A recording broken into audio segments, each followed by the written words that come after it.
Good morning, everyone. I would like to thank the organizers for giving me this opportunity to present on long-acting antiretrovirals for the treatment and prevention of HIV infection.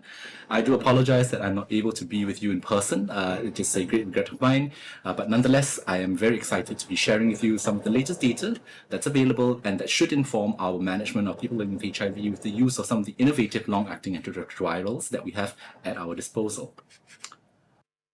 I have no conflicts of interest to declare. And we'll be talking about the long-acting ARTs, and according to this outline that you see on the screen before you. I'll be talking briefly about the pharmacology of the common long-acting agents that we use, going through some of the landmark trials for both treatment and prevention, and then just rounding things up with summarizing the clinical use of long-acting agents, especially in the real-world setting outside of clinical trials. So first of all, let's go straight into the pharmacology of long-acting agents, what they are, what led to their development, and how they work. So I think this this little timeline here, has the long-acting ARTs represented by multiple agents in different classes, and you can see that on this rather attenuated timeline or attenuated history, the currently available long-acting agents and the chain of development of such agents to the current day. For the purposes of today's lecture, we'll be focusing on three drugs, namely cabotegravir, lenacapavir, and islatravir. So first up, we have cabotegravir, an integrase strand transfer inhibitor. I think we are relatively more familiar with this by now. In its long-acting injectable formulation, the Tmax is about 7 days after IM injection, with a relatively long half-life of up to 11.5 weeks, which allows for the monthly or bi-monthly dosing that's indicated in most treatment guidelines that have it. Pharmacodynamically, it has a few interesting properties. Firstly, it's highly potent with a very, very low EC50, and allowing for very effective concentration and effective viral suppression. It was also more than 99% plasma protein binding, which ensures a very sustained suppression of HIV replication, allowing for the less frequent dosing that we see. It's primarily metabolized by the UGT enzymes, and unlike the orally taken second-generation integrase inhibitors like dolutegravir or bictegravir, where there's a lot of interaction with metallic cation ions when taken orally, the injectable form of cabotegravir has relatively less significant interactions, either with other transporters or the cytochrome P450 enzyme, which means that it can be taken with other medications without any fear of impaired effectiveness. The second drug that we'll be talking about is lenacapavir. Now, lenacapavir is the first in class. It is a capsid inhibitor, and it inhibits capsid formation and function at multiple steps of the viral life cycle, and so disrupts the viral life cycle at many, many different points. It has been formulated as a subcutaneous formulation because the oral bioavailability is actually very low, less than 10%. It has a half-life of about 10 to 12 days, which takes into account its dosing frequency. Its subcutaneous administration actually achieves complete absorption with a half-life of about 8 to 12 weeks, and the plasma concentration is at about 84 days post-dose. So oral bioavailability is low, oral half-life is only about 10 to 12 days, subcutaneous administration, a half-life of 8 to 12 weeks, with a peak concentration at 84 days, allowing for a much less frequent dosing for the drug. It has a interesting sort of resistance profile as well. There's no cross-reaction or cross-resistance with other ARTs, and it retains efficacy against otherwise drug-resistant HIV strains. The resistance mutations that do occur tend to be rare and are associated with reduced viral fitness and don't tend to be on any other sort of resistance pathway as experienced by other ARTs. It's metabolized by CYP3A and UGT1A, primarily excreted in feces, and there are some drug interactions that we need to take note of, including some herbal supplements like St. John's wort and rifampin, essentially strong CYP3A inducers, which can actually significantly reduce the plasma level of lenacapavir and thus are contraindicated or should be avoided when given lenacapavir. The last drug that we'll be spending time talking about is islatravir. Once again, a first-in-class novel agent, a nucleoside reverse transcriptase translocation inhibitor, or NRTTI, and it inhibits the reverse transcriptase of the HIV virus by blocking the translocation of the primer template complex. And so it terminates the chain, prevents the DNA chain of the virus from elongating. It's a very potent antiretroviral activity against both HIV 1 and 2, as well as activity against otherwise multi-drug resistant strains. It's rapidly absorbed orally with a peak plasma concentration at about 30 minutes after taking by mouth, and it's a very long intracellular half-life with the triphosphate form of islatravir remaining active for up to 210 hours. It's primarily excreted renally, not much hepatic metabolism, and so not that much in terms of hepatic enzymes or drug interactions. Generally has been well tolerated, but there have been some issues with the reduction of CD4 and lymphocyte counts, which we'll be talking about later on about the trials. So, I'll be bringing you on a bit of a whirlwind summary of the landmark trials and other studies underpinning the current evidence-based use of the long-acting agents for both antiretroviral therapy in people living with HIV, as well as for its use as pre-exposure prophylaxis in people who are at risk of HIV infection. So, first of all, we'll be talking about treatment trials for cabotegravir, which is almost always coupled together with intramuscular rilpivirine. Now, the first, of course, is the LATTE trial. The LATTE-1 was a phase 2 study looking at the ability of oral cabotegravir and rilpivirine at maintaining viral suppression after induction with 2 NRTIs and cabotegravir given orally. This was also a dose-finding study to look for what the ideal dose for the cabotegravir component of this combination should be. And the study actually showed that there were non-inferior rates of viral suppression when compared to comparator arm, which comprised of cabotegravir, 2 NRTIs and efavirenz, which was at the time still used as the gold standard comparator when looking at second-generation integrase inhibitors. So after 24 weeks of induction, the oral cap rilpivirine dose combination did more than enough to actually maintain virologic suppression at a rate similar to efavirenz-containing regimens, and the 30 milligram dose of cabotegravir was chosen to be further developed. Then came the LATTE-2 trial, which evaluated the efficacy of switching someone from oral cabotegravir rilpivirine to long-acting intramuscular cabotegravir rilpivirine. There were actually 3 arms to this study, where the first arm was just continuation of oral therapy, and then the 2 subsequent arms are 4-weekly versus 8-weekly injections. And the findings were essentially that there was either one of the 2 IM regimens were highly efficacious and non-inferior to the oral regimen, and the only 2 protocol-defined virologic failures that were seen in the IM arm, and only 1 in the oral arm. The main sort of tolerability issue was, as you could expect, intramuscular injection site reactions. Most of them were grade 1 to 2, pain, swelling, and most of them lasted about 3 days post-injection. And in fact, there tended to be a reduction in the severity of these injection site reactions with the more doses that were given to the participants.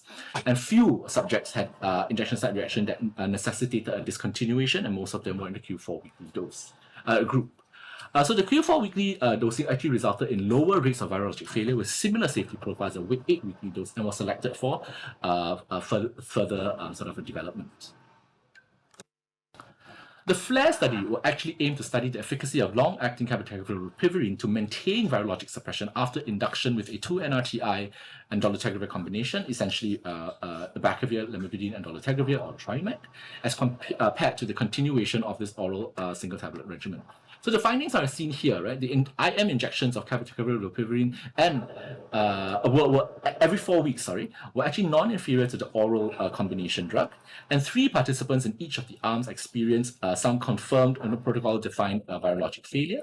There was no emergence of any resistance or treatment-emergent resistance in the dolutegravir, abacavir, lamivudine arm. However, it is important to note that there was the emergence of both NNRTI as well as INSTI resistance-associated mutations in the long-acting arm, and all of them were HIV subtype A1.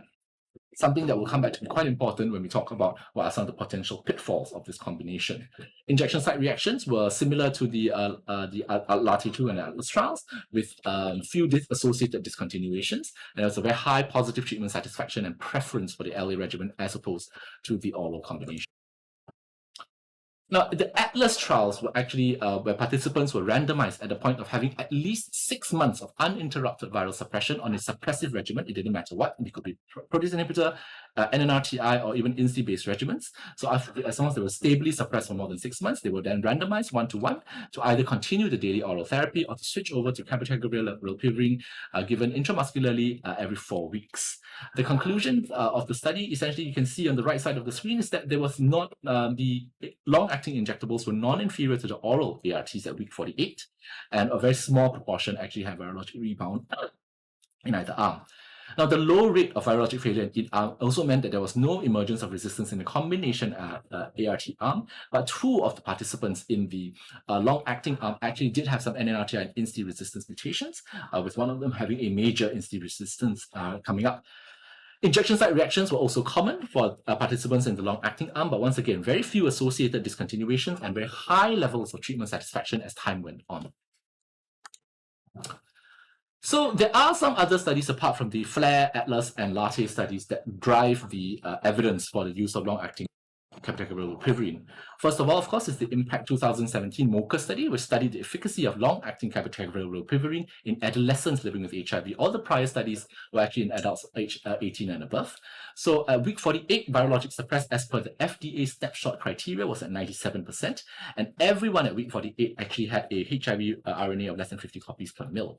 There were no cases of any confirmed virologic failure in this group, in the study, which was defined as 2 consecutive HIV RNA levels more than 200. And all 140 participants, so adolescents who participated in this, actually preferred the long-acting injection to previous daily oral therapies. This was presented at AIDS last year. And now the FLAIR sub-study is interesting because all things were essentially similar according to the FLAIR study. This was a small sub-study, multi-center, randomized, parallel, open-label non-inferiority trial, excuse me, where there was a small subgroup which received the cabotegravir rilpivirine not as intramuscular injections, but as subcutaneous injections. Everything else remained unchanged from the parent study. Only thing is the mode of administration. The plasma trough concentrations were equal in both the subcutaneous and intramuscular arm. The efficacy was also relatively equivalent. The only thing is that the median injection site reaction duration was longer with the subcutaneous as opposed to the intramuscular injections. There was less acceptance, and treatment satisfaction scores were statistically lower with the subcutaneous injection as opposed to IM. And so development of subcutaneous as self-administration of cabotegravir rilpivirine as a sort of self-administered ART has been discontinued based on the findings of the FLAIR sub-study. Now, let's go to studies of lenacapavir. First of all would be the Capella study. So we've talked about lenacapavir again before. It's a long-acting HIV-1 capsid inhibitor approved in combination with other ARTs for persons living with multi-drug resistant HIV for whom other drugs may not be fully active. So this is a ongoing phase 2/3 trial which evaluates lenacapavir and optimized background regimens in HIV treatment experienced persons living with multi-drug resistance HIV based on 2 cohorts, depending on what their change in HIV RNA was following the initiation of their optimized background therapy. So those who had a HIV decline of less than 0.5 logs, which comprised about the first cohort, actually 88% of the participants who received lenacapavir plus optimized background regimen in this group had a more than 0.5 log reduction in their HIV RNA by day 15 versus the 17% who received placebo. So essentially the addition of lenacapavir to the optimized background regimen in this group of people who are highly treatment experienced with multi-drug resistant virus was actually effective. Cohort 2 was actually a group where the HIV RNA decline was more than 0.5 log following their optimized background regimen, and the reduction and suppression of viral load was seen in 83% of the participants at week 26. So currently, I think the latest analysis was for week 156 of Capella. And what this essentially shows is that the rates of staying on therapy have been relatively high. Nearly 3/4 of participants still stay on lenacapavir and optimized background regimen. 98% or nearly everyone had their lenacapavir injections given within 14 days of the schedule. And the proportion of patients who were actually immunosuppressed with a low CD4 count actually decreased from 64 to 22 and 24 to 2% respectively, based on their viral loads. And 14% of people actually developed emergent lenacapavir resistance. 9 of these are relatively early by week 52, and some of them up to week 104. The reasons for discontinuation for this study included loss to follow-up, consent withdrawal, investigators' discretion, and death. And high rates of virologic suppression can actually be seen to be continued through week 156 for people who were stayed on the regimen as defined by the protocol. The Calibrate study is another study looking at lenacapavir in treatment-naive individuals with HIV. This is still relatively early days of the study. It's a randomized open-label study at 41 sites in the US and the Dominican Republic, looking at HIV treatment-naive individuals with no active Hep C or hepatitis B co-infection. They were randomized to receive either FTAF and lenacapavir for 28 weeks, and then lenacapavir plus TAF or bictegravir if the HIV viral load was less than 50. So essentially, the findings here show that 90% versus 85% in the lenacapavir plus FTEF group had a HIV RNA bar of less than 50 by week 54. Unfortunately, there were a few sort of treatment emergent resistance-associated mutations. Not that many, but something that we do need to take note of as we go on to use lenacapavir more widely. The Artistry study, another study looking at bictegravir and lenacapavir versus standard background regimen, is a phase 2 to 3 study looking at the combination of the lenacapavir and bictegravir as a daily oral regimen versus a stable baseline regimen. The study has shown essentially that it has some impact and some good effect in terms of maintaining viral suppression. Artistry 2 is a phase 3 study that's ongoing, looking to enroll up to 550 patients. And there are some other combinations involving lenacapavir that are sort of in the works, such as lenacapavir and islatravir, and lenacapavir together with broadly neutralizing antibodies like teropevimab and zinlirvimab. Now, the last drug that we're going to talk about is islatravir. Some studies looking at islatravir for treatment. So I'm just going to go through very briefly some of the selected trials, including the GSUS 563-6041 study, which looked at the efficacy of oral weekly islatravir in combination with capsid inhibitor lenacapavir in patients who already achieved viral suppression with Biktarvy or tenofovir alafenamide, emtricitabine, and bictegravir. Once weekly islatravir and lenacapavir had a very high rate of virologic suppression, 94.2% at week 24, well tolerated, very few treatment-associated severe side effects. Important to note, because this is islatravir we're talking about, there was no group differences in the CD4 absolute lymphocyte count between arms and no discontinuations due to this. And it really has the potential to be the first oral weekly complete regimen for the treatment of HIV-1. Another study is the Illuminate Switch A study, which essentially is a part of a series of trials looking at islatravir and doravirine as a combination of antiretroviral therapy. Now, in this study, there was a reduction in the CD4 cell counts that were observed, and some of these studies had to be paused until so the safety data was looked at and reinitiated with a reduction in the islatravir dose, which was seen to be the main culprit for causing the drops in the CD4 and absolute lymphocyte count. So in patients who were virologically suppressed for more than 3 months on stable oral ART, they were given a combination of the doravirine and islatravir at 100 and 0.75 milligrams. The current new dosing is much less likely to cause issues of lymphocytopenia.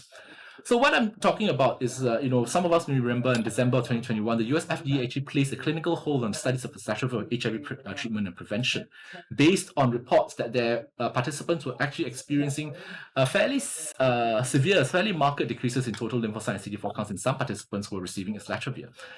Subsequently, they went back to the drawing books, and the drug developer actually announced the initiation of a new phase 3, so Merck, new phase 3 programs, where they were going to reinitiate studies involving islatravir, but at a much lower dose of islatravir. And so far, the signal has been much more reassuring, not much lymphocytopenias that are currently no immunosuppressions. Now, with prevention trials, we're going to talk about cabotegravir for PrEP, first of all, and really HPTN 083 and 084 form the backbone of existing evidence supporting the use of LA-CAB for prevention. 083 looked at men who have sex with men as well as transgender women who have sex with partners who are assigned male at birth, and 084 is in cisgender women. And in both of these studies, you can see that there was an extremely low rates of HIV seroconversion if they were taking long-acting CAB as opposed to oral PrEP regimens. There were, however, some additional infections that were identified up to a year after study unblinding. This is something we'll talk about later on. Now, there is a HPTN 083 open label extension looking specifically at the notion of HIV RNA screening. Now, in the original HPTN 083 study, in both the CAP and FTAP, the Truvada arms essentially, HIV detection with antigen and antibody conventional sort of screening was delayed versus doing a HIV viral load or HIV RNA testing, for example. It is based on these studies and based on the principle that sometimes when you're on PrEP, you have a delayed onset of the antigenemia as well as by antigenemia and antibody positivity. That the US CDC guidelines actually recommend that HIV RNA assays or viral load tests be used to monitor people on both oral or long-acting injectable PrEP. Now, out of in this study, they found that out of nearly 27,000 HIV RNA tests, 22 were false positives on the viral load. And of these, 7 resulted in subsequent long-acting cabotegravir administration delays, which of course is not great if we're thinking about preventing HIV infection in these high-risk individuals. And the investigators concluded a single isolated positive HIV viral load test was uncommon, but when it occurred, it's frequently a false positive, highlighting the importance of repeating a test if it comes out positive on the HIV RNA. Now, with regards to lenacapavir for pre-exposure prophylaxis, I'm really going to talk about Purpose 1 and Purpose 2, which were, I think, presented mostly in 2024 at AIDS in Munich. So Purpose 1 looks at twice-yearly lenacapavir injections versus daily oral tenofovir-based oral PrEP regimens in cisgender women. And the oral regimens can either be Truvada or Descovy, so either tenofovir alafenamide or Truvada.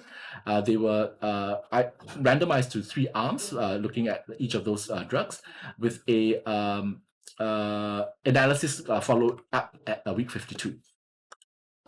The findings here are essentially extremely striking.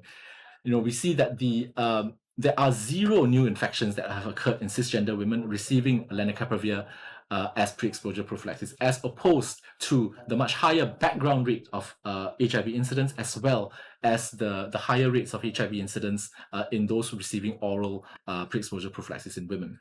And so I think it really opens the door for a potentially new paradigm in terms of HIV prevention, much fewer treatment days required for a much higher degree of protection. Purpose 2 looked at lenacapavir injections for pre-exposure prophylaxis in men as well as transgender women who have sex with partners who are same male at birth. So relatively similar study design, really looking at endpoints of a background HIV incidence per 100 person years at screening and HIV incidence, as well as whether or not there are any safety issues to do with this combination. This group of individuals. The median follow-up at the time that this was presented at HIV-R4P last year was about 39.4 weeks. There were 2 infections that had occurred in the lenacapavir arm, which is much lower than the background rate, obviously, as well as the rate of protection offered by Truvada. So investigators have concluded that twice-yearly subcutaneous lenacapavir for PrEP is highly effective in a population that's traditionally seen as high risk for HIV. HIV incidence with lenacapavir is significantly lower versus background HIV incidence and Truvada, the group taking Truvada. Significantly reduced HIV incidence. The frequency of adverse effects was similar between all arms. And following the open label extension phase of the study, all study participants were offered lenacapavir. Now, what is islatravir? There was one study that we should know about, which is Empower 24 study, which really looked at evaluating the efficacy, safety, and tolerability of monthly oral islatravir versus oral daily Truvada or Descovy for PrEP in cisgender men who have sex with women and transgender women, sex with men and transgender women. So they were randomized to receive either islatravir or Truvada or Descovy. A primary endpoint for this study, initially as a phase 2 study, was really safety and looking at HIV incidence per year as well. Now, while there were no infections through 42 days post-discontinuation in the double-blinded phase, 7 participants did actually acquire HIV during the open label phase. And in the islatravir arm, HIV infection could be detected up to 100 or up to 329 days post the final dose. So while it was well tolerated amongst the people who were recruited into the study, there was, however, a total lymphocyte count decrease and subsequent recovery when the islatravir was discontinued. This was consistent with other studies of islatravir. Adverse effect incidence was similar across all arms. There were no HIV cases seen within the islatravir dosing period or up to 99 days following treatment discontinuation. Now, the study was unfortunately discontinued early, so they couldn't actually assess the original endpoints, which was HIV incidence over a longer period of time, and it's no longer being developed for oral or implantable PrEP. But there is a different sort of agent related biochemically that's being evaluated in a phase 2 study as we speak. Now, quickly highlighting key aspects of the clinical use of long-acting agents. How do we use them in real life and in the real world? So this is just a little schema, so highlighting the schedules for initiating and continuing long-acting cabotegravir and rilpivirine, taking special note of the timing and site of injections. So the choice between a once-monthly or a 2-monthly dosing interval, and how it is that we're supposed to initiate therapy as well as continue therapy. Paying great attention to the site of infection, alternating sites, or at least having some distance apart from consecutive injections, and being very, very certain that we are able to have the patient adhere as closely as possible and have healthcare systems adhere as closely as possible to the required dosing frequency as we can. Now, there are some practical issues to do with long-acting cabotegravir and rilpivirine. It's still only licensed for administration by a healthcare professional, although there is some work being done to explore other options. There's the importance, of course, of using a long enough needle to ensure that the drug that we want reaches the muscle, which is where it needs to go in order for it to exert its effect, and not subcutaneous fat or adipose layers, wherein the volume of distribution and its effect are unpredictable and can actually lead to breakthrough infections. This is especially in people with high BMIs, and how we can actually reduce the severity of injection site reactions through use of compressions and cold bandages and so on.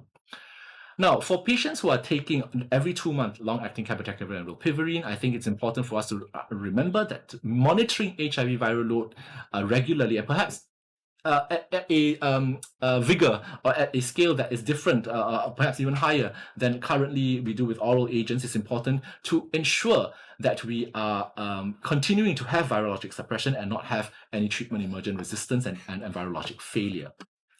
If viremia develops at any point that a patient is on long-acting agents, we need to test for resistance because of the well-recognized, in both clinical trials as well as in post-marketing data, the well-recognized fact of treatment-emergent resistance that occurs with long-acting rilpivirine. Guidance is also given in the DHHS guidelines, for example, on what to do if people miss their dosing for those on 2-monthly long-acting cabotegravir rilpivirine. It really depends on which of the sequence of doses has been missed and what is the length of time since they have been missed. I'll leave you to sort of peruse the guidelines on your own. Now, long-acting cap and rilpivirine is essentially currently only indicated in virologically suppressed people on stable ART with no history of treatment failure or resistance to either of the agents. However, there was, prior to even this retrospective analysis, some evidence to suggest that long-acting cabotegravir and rilpivirine, given its potency, can actually achieve viral suppression in most treatment-naive individuals as well. So this retrospective analysis reports 48-week virologic suppression data amongst people without baseline viral suppression initiated on long-acting cabotegravir and rilpivirine. This was presented in CROI of 2024, and it actually showed that up to 81% of people on just the cabotegravir and rilpivirine and 93% of people on cabotegravir, rilpivirine, and an alternative ART actually were able to maintain or achieve virologic suppression. Now, we've alluded to the problem before of virologic failure for patients on long-acting rilpivirine. Post-hoc pooled analysis from FLAIR and ATLAS trials have showed that there are several risk factors for people who fail on this otherwise highly potent regimen. Some of the risk factors include some rilpivirine-associated resistance mutations, a low rilpivirine trough concentration, subtype A6 or A1 virus, as well as a high BMI, which is related to an increased risk of not getting where it needs to go. Now, the long pharmacokinetic tail of long-acting cabotegravir and rilpivirine with their very long half-life also means that when patients miss their doses, plasma concentrations may actually remain above the PaIC9 for many weeks after single injection. So the protein-adjusted plasma concentration required for 90% of inhibition. So what this essentially means is that you will have drug in your system for a long period of time if you miss your dose, but it's not high enough to suppress all virus, and it potentially selects for resistant viruses, making the continued use of this agent, or perhaps even class-wide resistance, a real concern. So, practically speaking, when do we switch someone from a suppressive oral agent to long-acting cabotegravir and rilpivirine? And I think it's helpful to think about this in terms of 5 main categories. If your patient prefers it and is more likely to be adherent, is experiencing more or new comorbidities that make taking oral agents with their attendant side effects or toxicities impossible, avoidance of certain of these side effects, and of course the reduction of drug interactions, especially those where the interaction happens prior to gastric emptying. The recommendations exist from a number of different organizations, including DHHS and the American Academy of HIV Medicine, just to name a few. Going on to PrEP recommendations, or PrEP, so real-world experience, I think HPTN 083 and 084 have started to become operationalized in the real world. And I think I alluded to the fact that following the unblinding of HPTN 083, there were 52 HIV infections that occurred in the first year following unblinding, 18 in the cabotegravir arm and 34 in the Truvada arm. And in the Truvada arm, 2 of the 34 infections were not explained by adherence. There were no breakthrough infections in women with on-time injections with HPTN 084.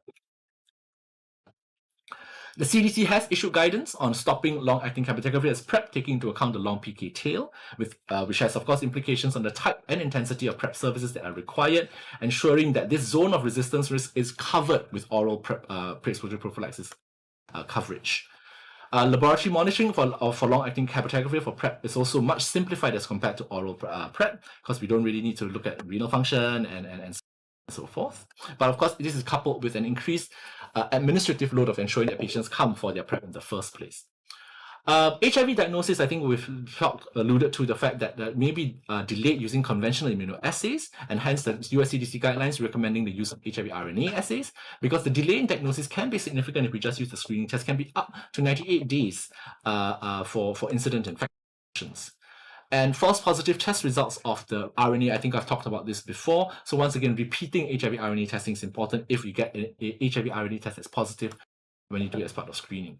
Now, the last thing I want to talk about is just that not only can the diagnosis of HIV be delayed, but the presentation of early infection may actually be distinct from the usual sort of garden variety acute HIV infection due to what's termed as long-acting early viral inhibition because of the use of long-acting pre-exposure prophylaxis. They are clinically rather distinct, and so recognition of these differences will help us in terms of assessing for possible breakthrough infection in those patients getting long-acting pre-exposure prophylaxis. Transitioning from long-acting PrEP to HIV treatment regimens, I think it makes sense that we would want to avoid the use of the integrase inhibitors unless we have a genotype resistance test. So a protease inhibitor regimen with NRTIs is probably going to be the best option. Take-home points for long-acting PrEP. PrEP should be discussed with all sexually active people. Injectable cabotegravir is actually superior to Truvada for PrEP in men and women, and FDA approved. Taking the caveats that there are some breakthrough infections. If people are found to have seroconverted, the critical importance of doing genotype testing to guide further therapy, and starting PI-based regimens is going to be the best option if we can't wait for the genotype resistance test to come back. And RNA testing should be a linchpin of HIV testing in such programs of long-acting PrEP provision. I've come to the end of my talk. Thank you very much. It was a rather wide-ranging topic to cover, and I hope I was able to give you a little bit more understanding or familiarity with the current landscape of HIV therapy, which includes the use of long-acting injectable and oral agents for both treatment and prevention. Thank you very much.